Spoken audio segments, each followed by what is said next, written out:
Dean of Religious Life is Varun Soni. He's truly a Renaissance man. You've got his bio in your brochure. Incredible academic credentials and experiences span the globe, to say the least. Certainly illustrative of his incredible capacity to speak to a diverse collection of challenges, most of all, the one we're here to talk about today, which is homegrown violent extremism. As a national faith leader, Dean Soni has organized and hosted many programs and events. And I think this is a talk about his diversity. He's had events with people like the 14th Dalai Lama of Tibet, Russell Simmons, Kobe Bryant, Sting, and Melissa Etheridge. It doesn't get any more diverse than that. They may be stars, but Varun is our star. He studied and earned degrees at Tufts University, Harvard Divinity School, the University of California, Santa Barbara, UCLA Law, and the University of Cape Town. Born in India and raised in Southern California, he has a family on 5 continents. So we're very proud of him. His appointment to USC has made him the first Hindu to serve as a chief religious or spiritual leader of an American university. So without further ado, please give Varun a warm welcome and join me in welcoming him to moderate this next session. Thank you, Errol, for that very kind introduction. It was just like we rehearsed, so I appreciate that. I'm really grateful for the opportunity to moderate this extraordinary panel, and I know that the bios of our panelists are in your booklet, so I'll refer you to the bios. But I do want to acknowledge our amazing panelists today. So we do have with us today Connie Rice, who's the founding co-director of the Advancement Project, the board chair of the Urban Peace Institute, and really one of our nation's great civil rights icons. So please join me in giving a warm Trojan welcome to Connie. We also have with us my friend and colleague, Joumana Silyan-Saba. She's the director of the Mayor's Office of Public Safety, and she does incredible work for our city and for our campus every day. I'm really so lucky to have her as a colleague. Please join me in welcoming Joumana back to campus. And we're so fortunate to have with us Ken Hernandez, who's the director of the risk management for the County of San Bernardino. Thank you, Ken. Let's welcome Ken to campus as well. So as you heard, my name is Varun Soni. I'm the Dean of Religious Life here at the University of Southern California, where I'm also the Vice Provost for Campus Wellness and for Crisis Intervention. With the different hats that I wear here at the university, I'm often on the front lines of student tragedies, deaths, crises, threats, and mental health issues. And in that regard, this has been an enormously difficult year for us.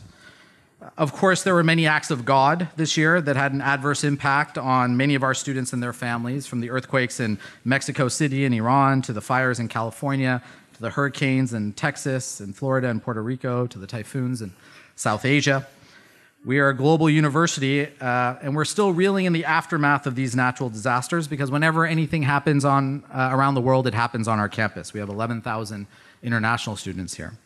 But we also had a number of acts of man this year that shook us to our very core. Just this semester alone, we had 4 campus vigils commemorating the victims of violent extremism in Charlottesville, in New York City, and Las Vegas, and most recently in Texas. And of course, this morning we heard the tragic news of another shooting at a school in Northern California. Not only did we commemorate these tragedies, we also reached out to support our students from the impacted areas. Indeed, one of our students was hit by the car in Charlottesville, and he is now the survivor of a domestic terrorist attack. Several of our students were at the country music concert in Las Vegas. One of our students is from the nearby town to the church in Texas. His parents were working in the hospital that night when the bodies started coming in. And at our most recent vigil for Texas, one of our students from India said that her parents sent her to the United States in order to have a safe and healthy environment to study, to learn, and to grow. But she said, with a mass shooting happening virtually every day in the United States, she feels that it is neither safe nor healthy for her to be here. And she's not sure what to tell her parents about the reality of violent extremism in the United States. Unfortunately, we don't have to think too far back to remember our own campus nightmare involving extreme violence. Less than a year ago, tragedy struck our campus in an unprecedented manner when a beloved university professor was allegedly stabbed to death by his own student outside his office. And in so many ways, from this tragedy, this has really been a profoundly devastating time on our campus. As we reflected about what went wrong in this case, we brought in Louis Freeh. Some of you may know him as the former director of the CIA group. And his team did a deep dive on our processes and protocols to help us build a new office moving forward so that we could try to prevent future tragedies like this from happening. And thus was born the new office that I'm trying to build this semester, the Office of Campus Wellness and Crisis Intervention. The idea behind this new office is that there are three interconnected buckets that exist on a spectrum. There's wellness, threat assessment, and crisis support. My vision for the structure of this office is based on a famous story that you've probably all heard about three friends who are sitting at a waterfall having a picnic. All of a sudden, bodies start coming over the waterfall, and the three friends scramble, immediately start pulling bodies out of the water, trying to save as many lives as they possibly can. But soon the volume increases, and the friends are no longer able to keep up with the number of bodies coming over the waterfall. And so they're missing people who slip between the cracks of their outstretched arms, despite their best efforts. So they devise a plan. One friend stays downstream at the waterfall and continues to rescue as many people as she can. Another friend decides to hike up past the waterfall to go midstream in order to redirect people in the river to a different tributary that leads to the sea and not to the waterfall, so to ensure that they'll have a much softer landing. And the third friend goes upstream all the way to the source to see why so many people are in the river to begin with, to make sure that more people don't get into the river. And that's what we're trying to do with this new office. We believe that if we work upstream, we can mitigate crisis downstream. So our new office will have a crisis component downstream that provides immediate support and triage. We have a threat assessment team midstream, which will look to change or redirect troubling, disruptive, and threatening behavior so that it doesn't manifest in violence. And our upstream intervention will be a wellness component that focuses on social, cultural, institutional determinants of health and deploys mindfulness, emotional intelligence, community building, and self-care as teachable tools to empower wellness and well-being, so as to mitigate threat, violence, and tragedy downstream. So over the last year, I've been thinking a lot about proactive approaches to prevent and preclude mass shootings, police brutality, and other acts of social violence, and that's why I'm so excited to learn from our extraordinary panel. This session will explore forward-thinking approaches and will define next steps towards a holistic strategy to better inform policy and global solutions by thinking about upstream and midstream interventions. Our distinguished panelists will discuss why an investment needs to be made in prevention, even though that's a difficult case to make often, and how we can mitigate risk and what we can do to mobilize grassroots community. And after my conversation with them, I will lead a moderated conversation based on the questions that you all submit today. So I'm going to go ahead and start this panel. Once again, very grateful to see so many people here today. I'll ask my first question from the podium, and then I'll join folks on this chair here. And I want to start with Connie. Connie, the ability to mobilize coalitions is critical for any significant social change initiative to happen. And your career has really been an inspiring and extraordinary example of bringing together diverse stakeholder groups that are multiracial, multi-ethnic, multi-religious in order to create effective coalitions focused on shared goals and aspirations. What have you learned about mobilizing grassroots communities, and how can such communities partner with law enforcement or government entities in order to work together to develop a more holistic strategy for combating violence? Thank you for the question. The work that we've done, and behind me are not flags, but an army of people. Our strategies require a lot of different groups, a lot of different sectors. The work that we do is for systems impact. The work that we heard about, the inspiring work that we've heard about today, is on the other end of the spectrum. It's equally important. And in fact, systems impact work means nothing if you can't change the hearts and minds and transform individuals. So across that spectrum, we're on the end of systems impact. We're on the end of structural, going after the structural pylons that sort of entrench inequality and pit groups against one another, ask police to do an extension of what we had in the slave system, which is containment and suppression of poor communities. And we try to change and reframe the discussion so that you don't have a bunch of folks who really don't like one another, have sued one another. And I mean, it's a little hard after you've sued most of the people in the room to try and say, okay, now we're all going to get in the boat and row together. But that's exactly what we had to do, because there was a phase, and part of this is power analysis. You have to map the power. Who are the groups that are actually influencers and leaders, and you have to cultivate them. I'm actually one of the bridge people and one of the catalytic people because I'm asocial. When Sasha painted the picture of the incredible tsunami of disaster that's coming our way online, I'm not the one to talk to because I don't tweet, I don't Facebook, I'm not, as I was telling Chief Paysinger, I barely want to talk to the people in real life, never mind in cyberspace. So I am not the person to figure out what to do. So, on the other hand, for a mission that's on the ground, the mission of reducing violence and trauma for our kids who are very poor, all 850,000 of them, that we could see a strategy for. Because there were enough of us who were cross-tribal, enough of us who were catalytic. You only need a few bridge people, a few catalytic people to reach across the tribes and kind of galvanize everybody to go after the same mission. The mission was violence reduction and taking the hot gang zones that Chief Paysinger there, looking like he's reading and not listening, he patrolled those gang zones for how many years, Chief?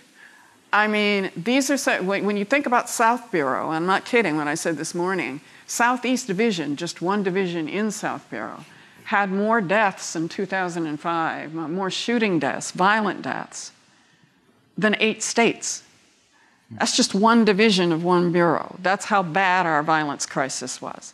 So we took that crisis, it's a crisis abatement, crisis diffusing, and we had to organize all these different sectors. Folks who are just like the gangbangers. You think the gangsters bang? Try PhDs, okay? We had gang anthropologists who didn't like the sociologists. The sociologists didn't like the, I mean, I was looking at Susan Lee, the lawyer I was working with. I said, you manage the PhDs. I'll deal with the gangsters. I can deal with the gangsters. The PhDs that drive me crazy. They will go to war over a parking space. At least if the gangsters shoot you, it's usually over money or something. At least. But you have to be fluent in the different groups. You have to get them to agree to the mission. And then you've got to, it's about the relationships. It's about the relationships. Like I said, I knew the cops and they knew me. They didn't like me and I didn't like them, and I woke up every day trying to sue them. But in those lawsuits, I got to know them quite well. And Earl and I are now great friends, aren't we, Earl? Although I got to talk to his dean. He's in the wrong space, the wrong position. So when you had 20 years of interaction, either through litigation or through coalitions or through legislative initiatives or through campaigns that we've done statewide, you get to know the different groups. You get to know how to talk to the different cultures. And in LA, when you've got, as you said, 200 languages, we talk about bilingual education. In LA, we found Filipino kids whose first language was Tagalog, and we couldn't figure out what language they were speaking in English because they had learned Ebonics. Tagalog and Ebonics. It was a new language, and we had to figure out bilingual education. This place, you have got to have translators, catalysts, bridge people. And they are the people who can bring a coalition together, keep it focused, and drive it in a strategic initiative to achieve outcomes like safer kids. Our goal was very simple. The kids in Watts and the kids in Boyle Heights, 2 of the hottest gang crime zones, where during the crack wars you had to put your youngest kids to bed in a bathtub. People in those neighborhoods faced 1,000% higher chance of dying by random gunfire than I did in my neighborhood. I was safe in my neighborhood. You can walk your dog at midnight in my neighborhood. But to have that kind of disparity was simply unacceptable.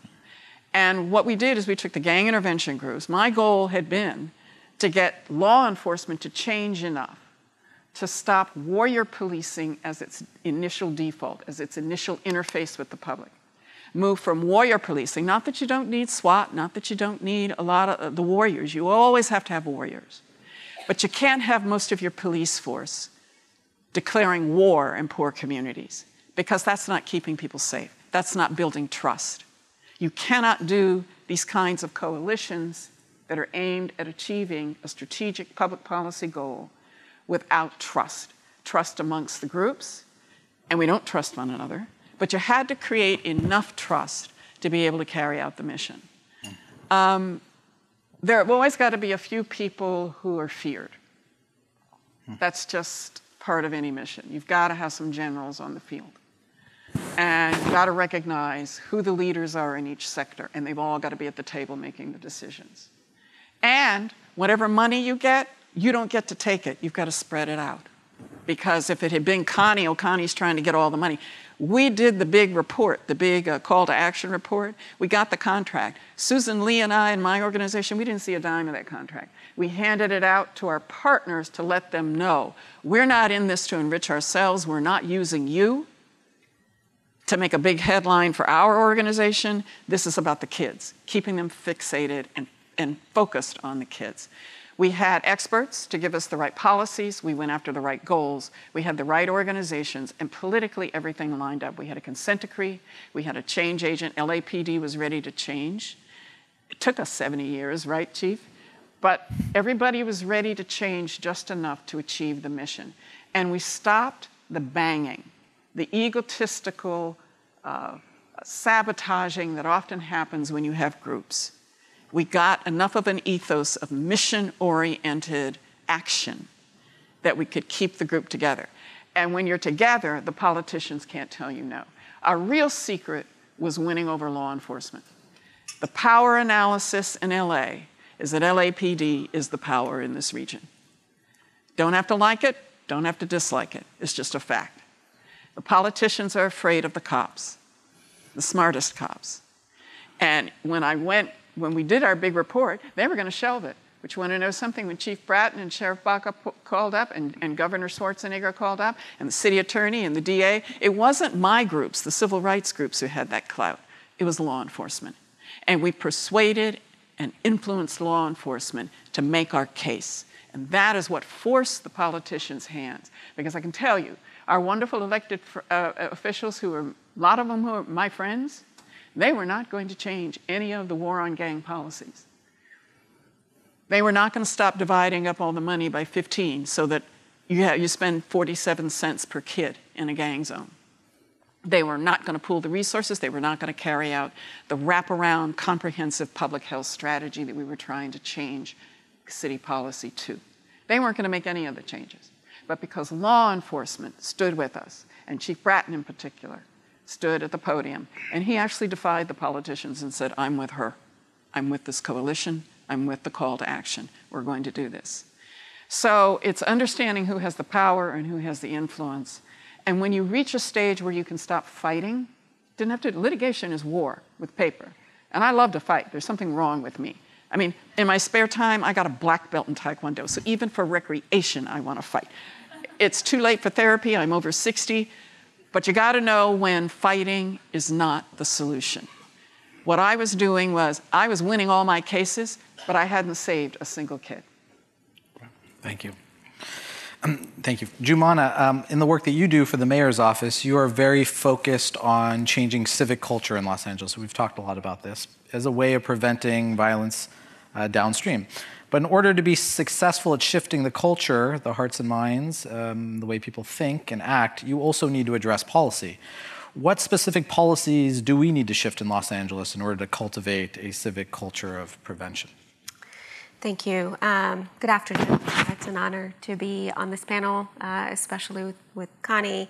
And I almost feel when I hear Connie speak so passionately about the work, and I've said this in some of our conversations, I almost feel this is where we are today in this space. This is where gang intervention models were 15, 20 years ago. It was not even thought of, not even at a policy level, not even at a practical level.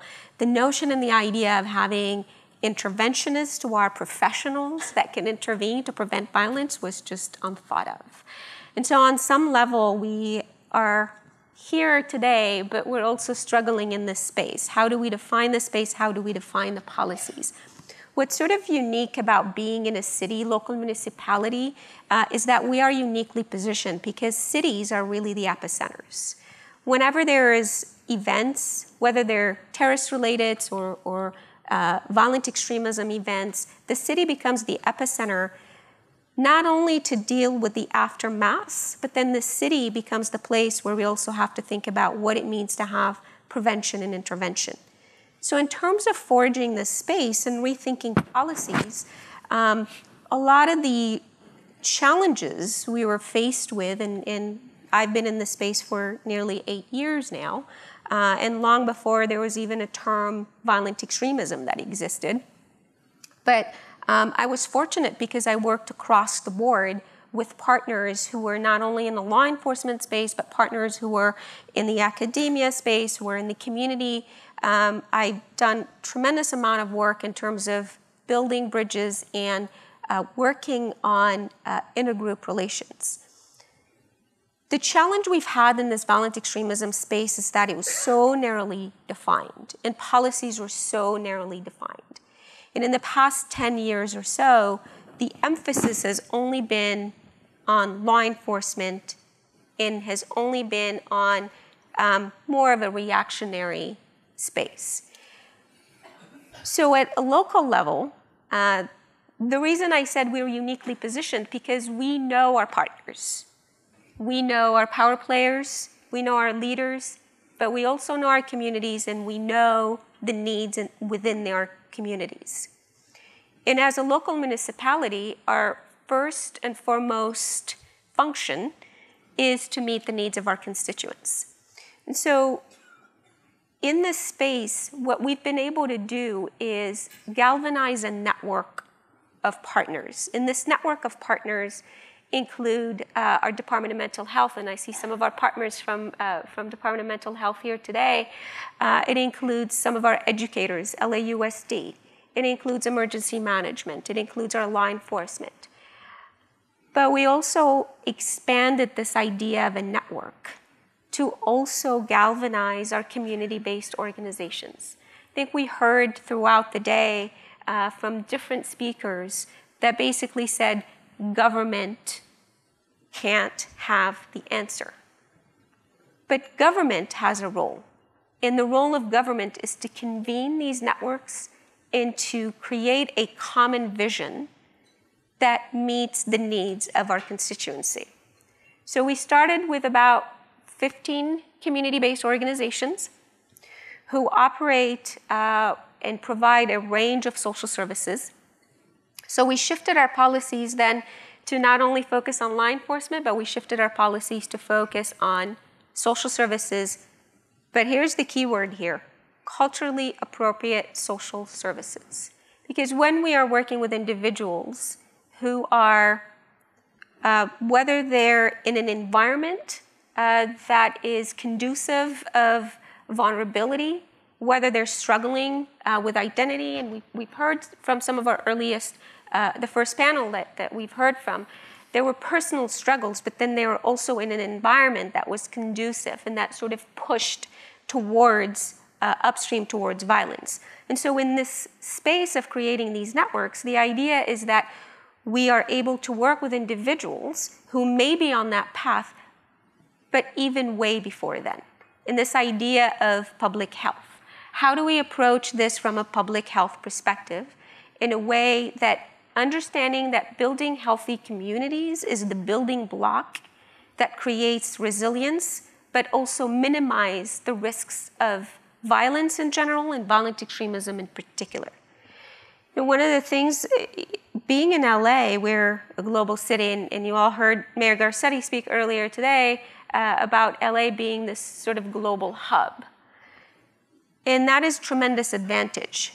But also in this space, we understood that anytime events happened halfway around the world, we were impacted locally. And so for us to understand the local and global dynamics of where those impacts are challenging our local communities were also important for us in order to understand policies. We don't have control over international policies. National policies that happen are necessarily locally driven. What we have control over is how we respond locally and how our policies locally are framed within a public health model that is conducive of building the networks that Connie had referred to. So we looked at models like gang intervention and how those models operated. And in understanding how those models operated, we also understood that we needed to be smart and strategic about not just our prevention and intervention, but about our policies. So if you can just think with me about a spectrum of operations, And on the spectrum of operations, we have our justice involved space, and we talked a little bit about some of the legal definitions of terrorism and domestic terrorism. But in the justice involved space, we're also working with individuals who are in the criminal space or on the path towards violence, right? That's a very small space of operations. The much bigger space of operation is the one that operates in the social domain. And generally, I refer to that space the social domain, because in this space, we're talking about the broader health of a community when we start to talk about social cohesion, social inclusion. And when we hear stories of individuals who are impacted, generally these are individuals who are either in communities that are isolated or they themselves are individually isolated.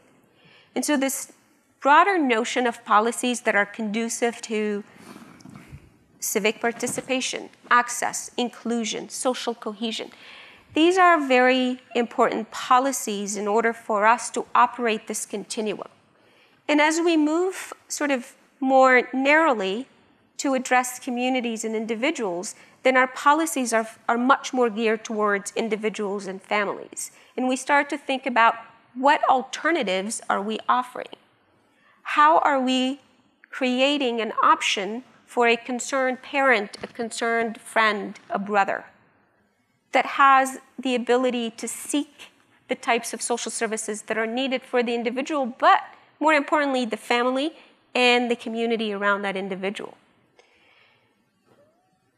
We've made a lot of mistakes in this space, and you know, I think mistakes are an opportunity for learning. We see that the national rhetoric and the unfortunate public discourse around issues of violent extremism and policies around terrorism has so narrowly established, in a way, a source of conflict within communities. Because when we narrow that scope and we single out communities and we criminalize communities, then we've disabled the core of our strategy to prevent and to intervene. Because those who are most equipped to prevent and intervene are those who are from within the community. One of the things we've also done at the city level is invested in communities.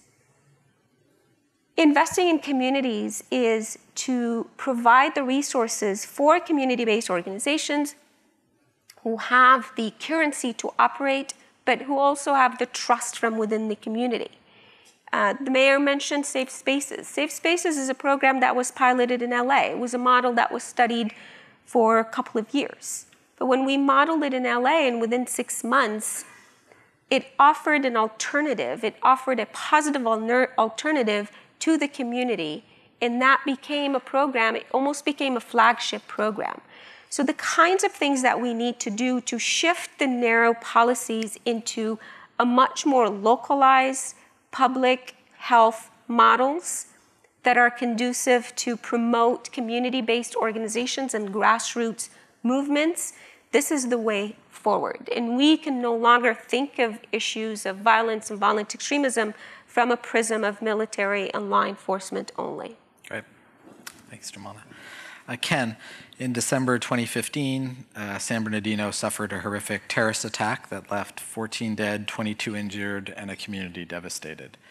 Can you take us back to that horrific tragedy from your perspective? And how does the county now think about preventing violent extremism in the future? Okay, I can take you back to that day. Not to go through the whole events, but just to give you a picture of how it occurred. We had just been at the Inland Regional Center to stop off because we were going to have our end of the year party at that center and make sure the deposit was right. We left the Inland Center, and then 15 minutes later, because our office is 2 blocks from the Inland Regional Center where the shooting occurred, within 15 minutes, we got the call of an active shooter. So, you know, as a risk manager, I've been doing risk in HR for over 25 years. You spend your career putting policies into place. You spend your career doing emergency operation plans, you're doing crisis communication plans, business continuity, return to work programs, not thinking you're ever going to have to use something like that. So first and foremost, the big thing we need to do is training. And when we heard the active shooter, you jump into action. And it's more of a reaction at that time of everything you've been trained to do. So hopefully you've trained properly, you've done things properly. So at that point, I was in my office with my staff. And the first thing to do is figure out the location, which we did. Once we knew that it wasn't in our area, you look at the immediacy and you're looking to lock down where you're at. So we got the lockdown from the county, locked down my facility, and then the next thing you do is you tell your employees, first thing you want to do is call your loved ones and let them know you're okay, because they're going to see this on TV, they're going to see it's in San Bernardino, and they're going to be calling and wondering if you're okay. So we are public employees. Our goal is to the public at large and to the county. However, you got to make sure your family's okay first, and you let your family know you're okay. So they made the calls, and then our goal is we locked down in place. After that, we're making phone calls. Communication was huge, various forms of communication throughout the county. We didn't find out. I mean, it was a long day. We didn't know at the time they were our employees. We didn't know the first thing you do as a risk manager is you go through the steps. Was it our employees? We didn't know at the time. Was it our building? No, it wasn't our building. Okay, we're good there. And then you look at, and you go back to who was involved, the location, whether or not we had people in that area. We didn't find out we had employees in there until that afternoon, in the early afternoon, and we didn't know till 10 o'clock that night that in fact the shooter was our employee as well. So it was a long night, and obviously the FBI came in, Department of Homeland Security, secured the area. Once they found out the shooter was our employee, then they kicked us out of the government center because his office was there. So they do an investigation. So first of all, I want to say that the first responders that came and handled the situation were amazing.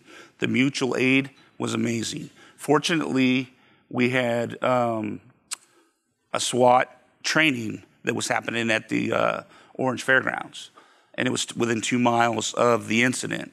So we had the first responders on site within a little over 3 minutes, and then the first entry went in about 5 minutes.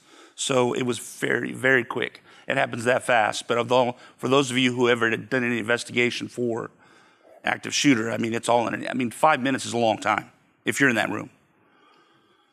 So as far as policies and procedures, it makes it difficult because you're hoping, obviously, that everything you've done and everything you've trained for works out. Some of the things that we realized were small things, such as who's in attendance. I mean, you go to work every day. San Bernardino County is the biggest county in the nation per square footage. And we have people all over the county. And you have to determine not only who came to work that day, but who went to the training. And if they went to the training, were they even in the building? Some of the people might have been out at the restroom, a smoke break, gone to their car, out to use their phone. So it took us a while to determine not only who was there, what department, but what employees were affected and who was there. So we're getting calls from their families, and we couldn't give them any answers because we weren't aware of it at the time. So some of the small policies like attendance procedure, if you're going out to a training, you need to know where you were. What are your procedures in your agency? Do you put where you're at in your calendar? Does just your secretary know? Do you have a sign-out sheet? Am I in the field? Some of those things are protocols you need to put in place. We looked at our emergency operation plan that we put into place, and we realized, this is all hindsight after the fact, that most of it's written towards your natural disasters. Of course, in California, we prepare for earthquake. We prepare for fires. And then after the fires, we prepare for flood because of rains. Active shooter, even though we do active shooter training on a regular basis, you rarely think you're going to need that. So the emergency operations plan, we had to refine that to add more stuff regarding active shooter, even though we did active shooter training. another one of the issues was contacting the FAA. A lot of times when you have a disaster, you don't think about that. But what happens when the news media gets a hold of it, you've got helicopters all in the area. If you were to contact the FAA, they can control some of the air sites, so you wouldn't have a lot of that. So that's one of the big issues. As far as policies in place, a lot of the internal protocols were tightened up as far as who handles what. The mutual aid policies and program worked really beautifully. But some of the other issues, I don't want to get into too much of the detail, but some of the policies in place, normally we did training. You do your HR policies and procedures, you do your workplace violence.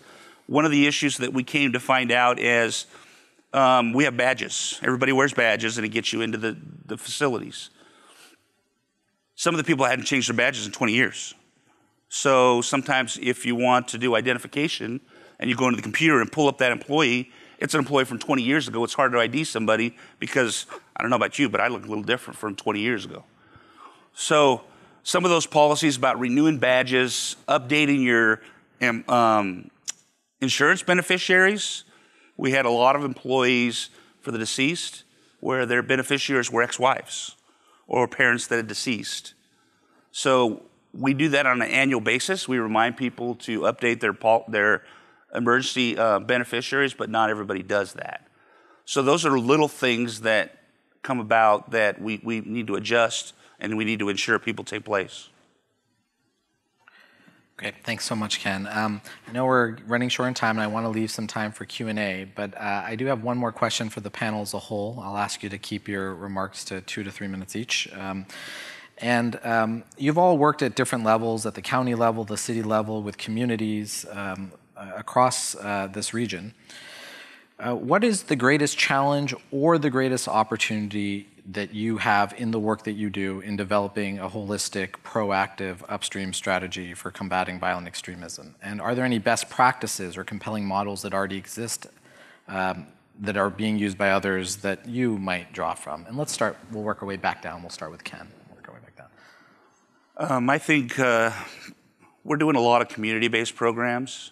We involve, of course, the city of San Bernardino City Schools, San Bernardino County Schools.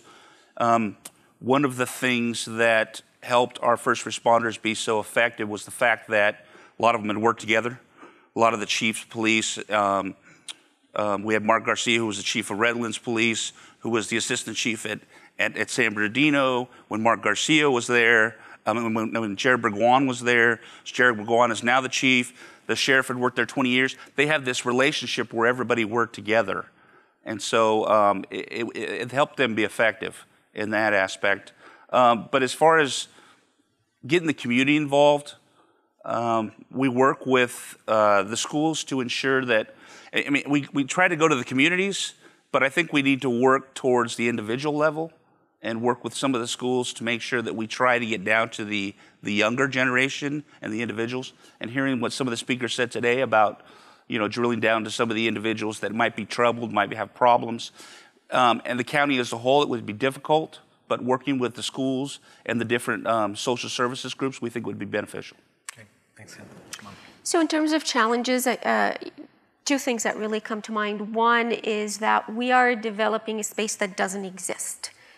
We do not have operational structures. So part of the challenge is creating the operational structures that enables referrals.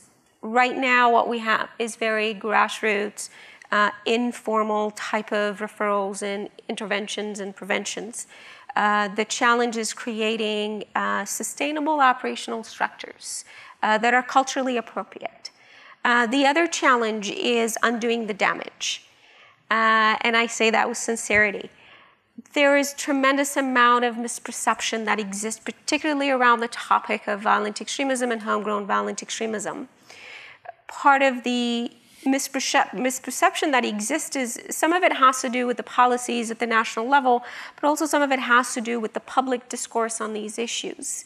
And we've just heard from Sasha, we've heard from several other speakers about this increase of extremist narratives on both ends.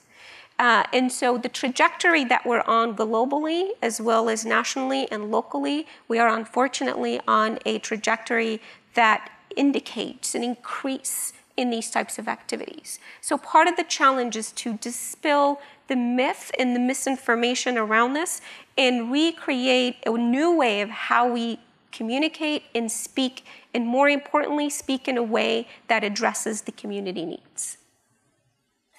Great. Thanks, Joumana.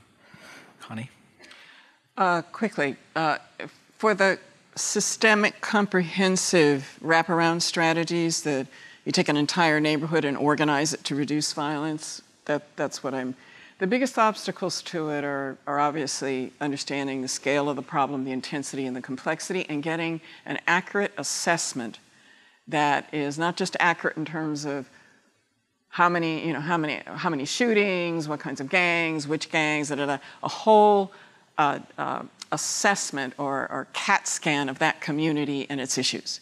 With that community. You don't just bring in academics, but you have academics working with local community leaders. The second thing that's really hard about comprehensive strategies is, and accurately identifying the stakeholders, is organizing those stakeholders, making sure that the funds and the political will are there from the politicians, and then sustaining a strategy over time, because the politicians do their musical chairs. They're only there for 3-4 years, maybe, and then they go out and the new politician comes in and they want to start over because it was the last politician's idea. You can't do that.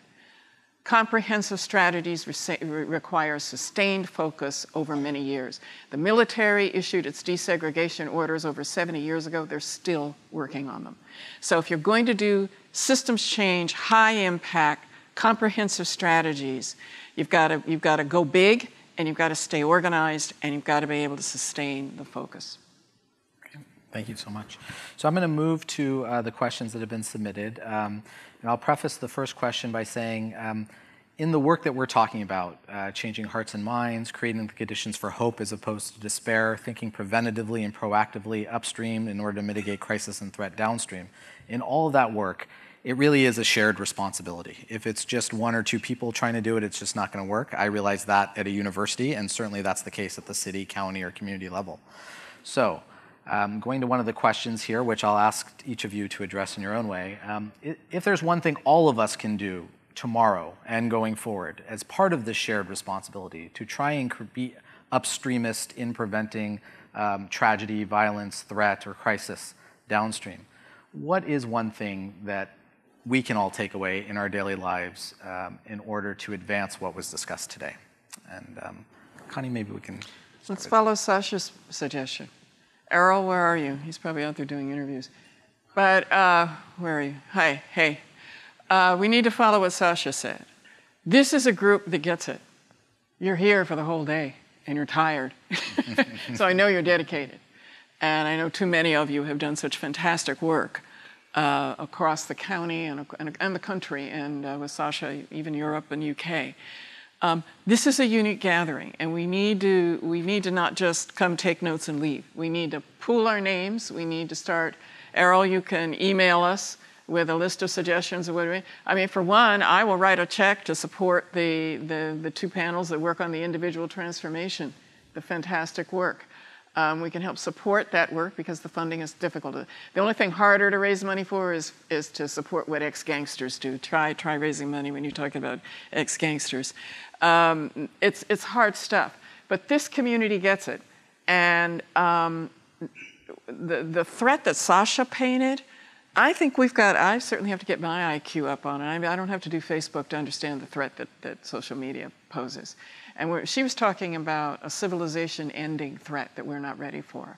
And I think that her lunch talk needs to become a TED talk, and that we need to start focusing at that level, because in some ways we may be sending a brain cancer patient to the hairdresser. So, what we would do tomorrow? I'm a big believer in not recreating the wheel. We already have some systems in place. I see Chief Horace Frank here with us, and We work very closely with our law enforcement partners, but expanding those partnerships, building on the existing networks that the city is currently convened, expanding the network of community-based organizations who can provide additional direct services. I think these are the kinds of things that we could do collectively. Having this forum here today and having it on a university setting, in an academic setting, is also very important, because we need to understand and look at research and understand things that are, I don't want to say academically proven, but we're not there yet, but look at indications that we can then inform the long-term strategy.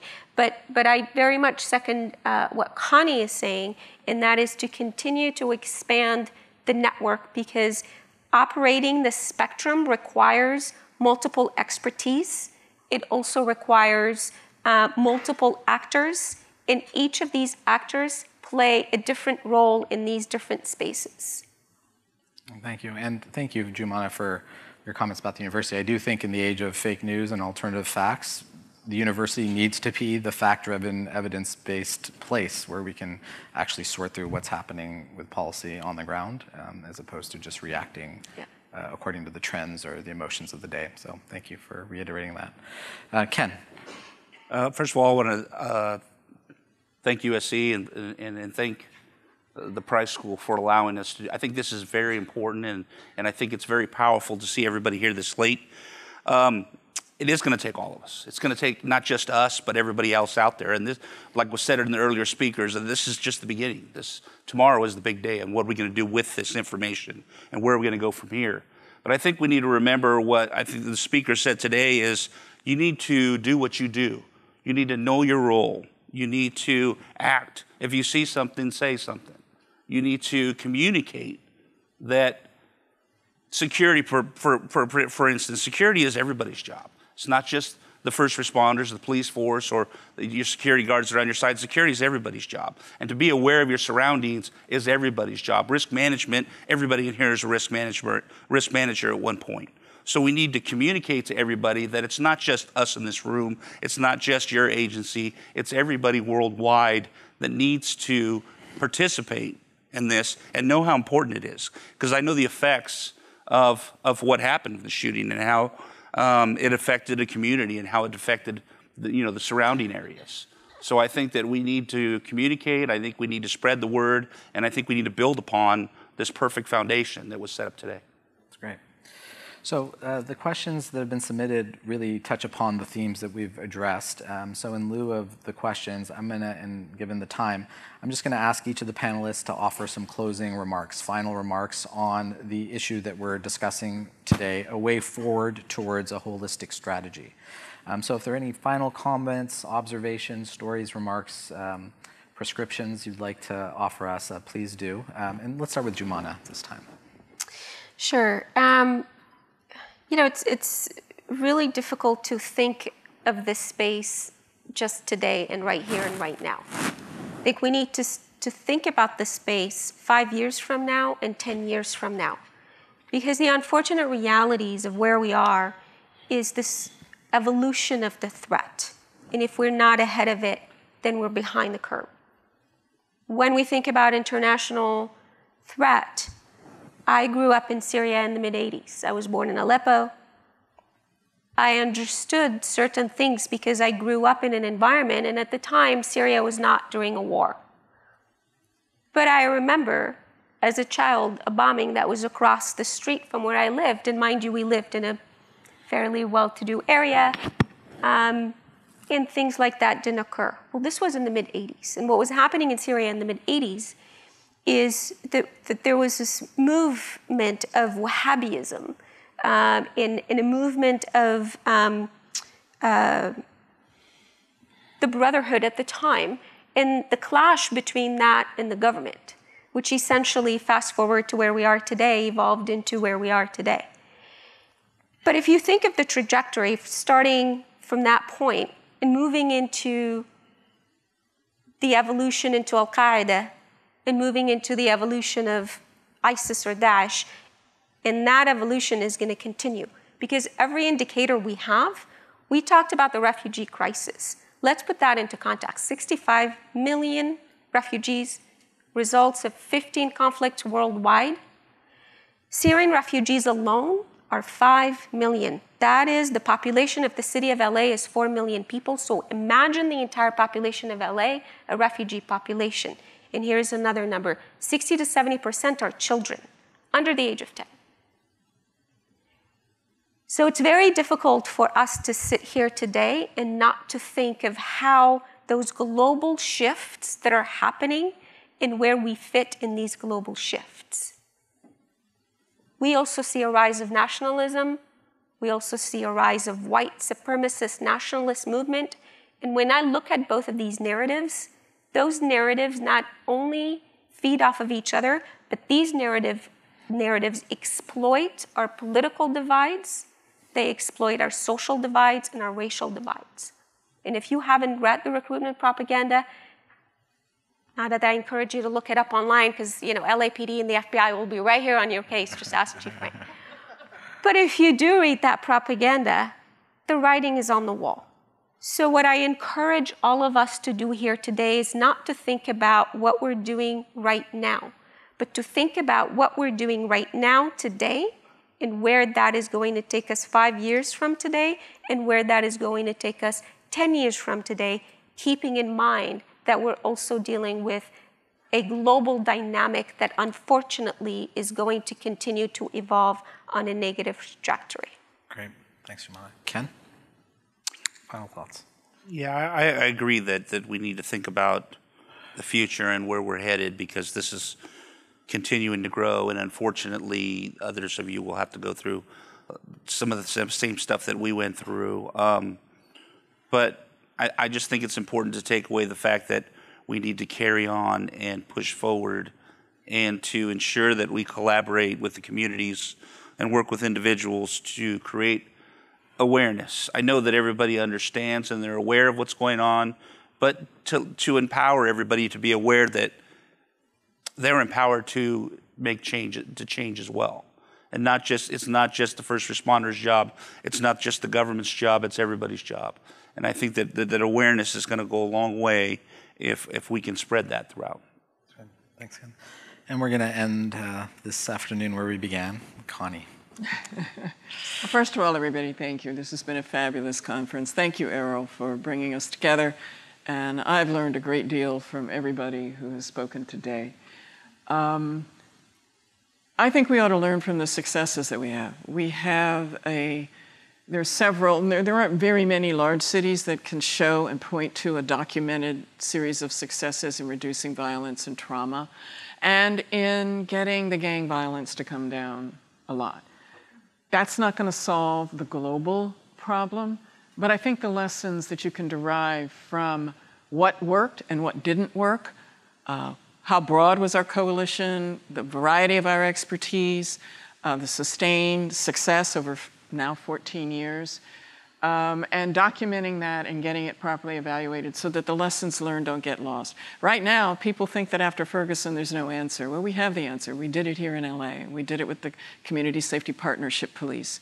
People think that there's no answer to an epidemic of gang violence. Well, we actually ended the epidemic. Have we gotten rid of all the gangs? No. But kids are safer and they can walk to school. So there are things that you can do at the comprehensive level if you're willing to get organized and you're willing to work across sectors and really put it together with the right experts. There have been some tremendous successes, but I think today what we ought to take away with is that we've got to be extremely nimble.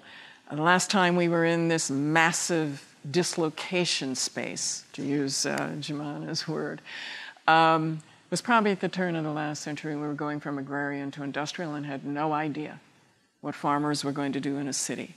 We didn't have an economy. We didn't know where the jobs were coming from. We had World War I and World War II. I think our job now is to make sure we don't repeat that sad history. Thank you for being here, and thank you so much for guiding the panel. Thank you all. I told you it was an extraordinary panel. I hope you learned as much as I did. We've got a lot to think about, and we've got even more to do. But I'm really grateful to the wisdom, the insight, the courage of our panelists today. So please join me in thanking Ken Hernandez, Joumana, Silyan-Saba, Connie Rice. Thank you to the Price School, to Errol Southers. Thank you to everyone who's here, and fight on. Thank you all for being here. Just a few things that I thought you might find interesting, and then some closing remarks, and then we'll go outside for a little while. On the poll that we started this morning, where we asked what you thought was the most pressing extremist ideology, either based on race, religion, or issue orientation, just to give you some numbers, 28% of you thought it was race, 28% of you thought it was religion, and 45% of you thought it was issue-oriented ideologies like anti-government, anti-immigration, etc. The most frequent terminology that came up today when you were pitching us was violent extremism, terrorism, and extremist. There were many questions about clarification of terminology, so it just goes to the panels and what we talked about today.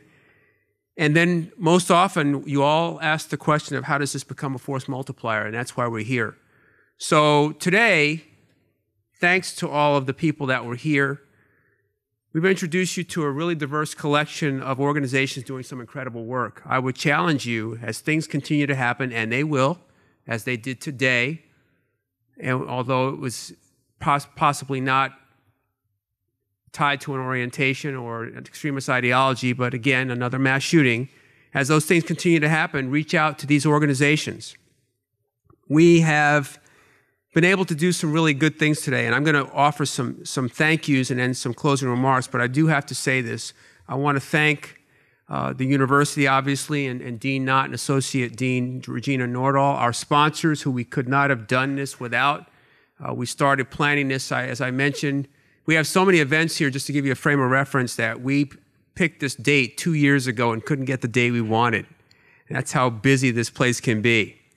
My summit working group, who is here and was too shy to stand this morning. My Safe Communities Institute Board of Advisors and the Safe Communities Institute Fellows. Price Development and Communications, you guys were great, and I'm going to name them individually. Sylvia D'Souza, Kristen DeCombs, Melissa Brasovsky, Heidi Rosano, then our communications folks, Janice Peterson, Julie Labiche, Benicia Perry, Miguel Mendez, Allison Kay, Jonathan Schwartz, and his fantastic media team. And let's give Jonathan's team a round of applause, because they did a great job today.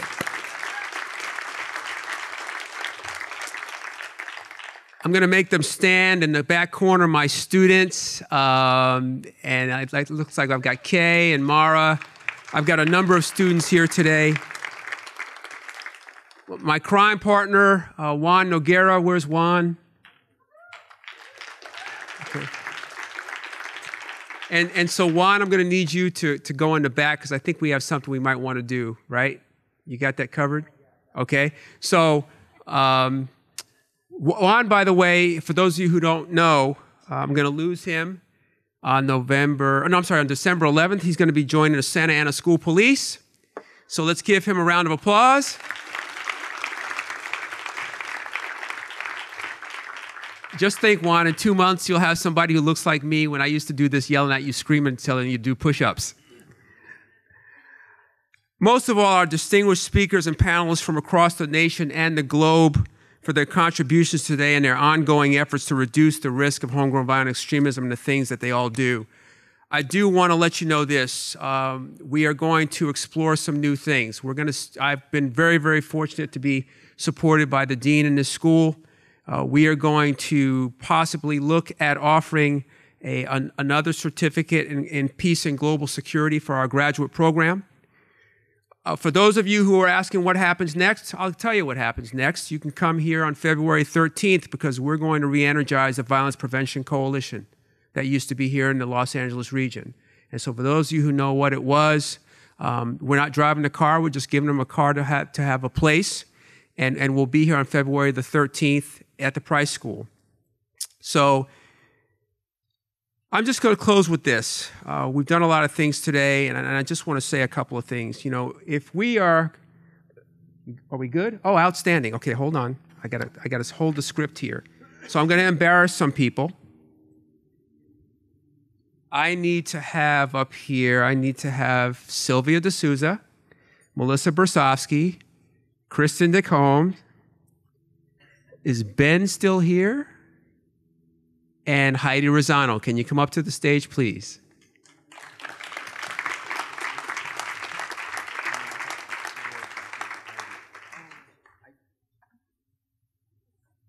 So anybody who knows me knows I'm a diehard Trojan. If anybody's been radicalized, I have been. My wife will tell you that, you know, I have a room that looks like the bookstore. So a small token of our appreciation for our folks on development who work with us really hard. We had a long year, and we were starting from scratch, and we've been in country clubs, synagogues, churches, diners, living rooms, and we're here. So I want to thank you guys, and it's a small token from Juan and I for all the work you did for us this year.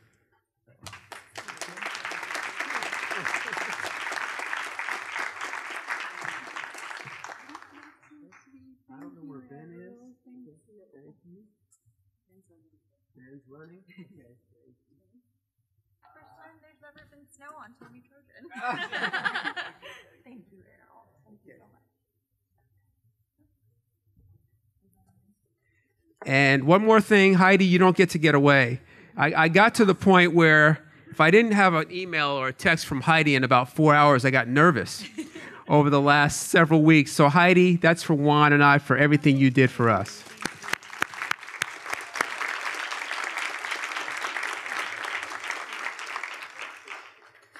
So let me just say this in closing. I have one more person I have to thank before I give you my real closing remarks here. But, you know, we all are here because of homegrown violent extremism. And some processes take longer than others. You know, 23 years ago, I met a Bruin. And then 22 years ago, I married her. And she's a Bruin, but I'm proud to say in May, she's going to graduate with her doctorate from here. So I want to thank my wife. I want to thank Karen, my wife, for everything that she's put up with over the last year as we put this together, because I love you and you're the smartest person I ever met, and I'm really glad I'm on this journey with you.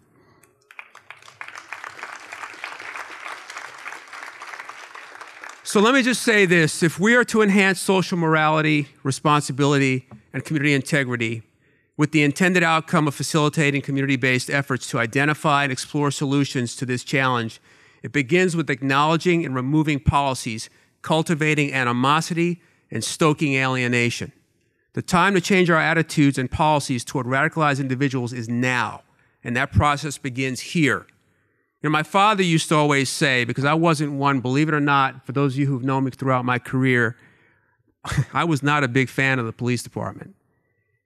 And I can tell you a lot of reasons why, growing up in the civil rights era in the 60s and things that used to happen. And he said to me, you know, you can't change the castle from outside the moat. And so I got inside the castle. And so now we are inside the castle and we can make that change. So I want to thank you again for coming today. And I'm going to always close as I do with the famous words of Winston Churchill by saying, this is not the end. It's not the beginning of the end, but it certainly is the end of the beginning. Thank you very much.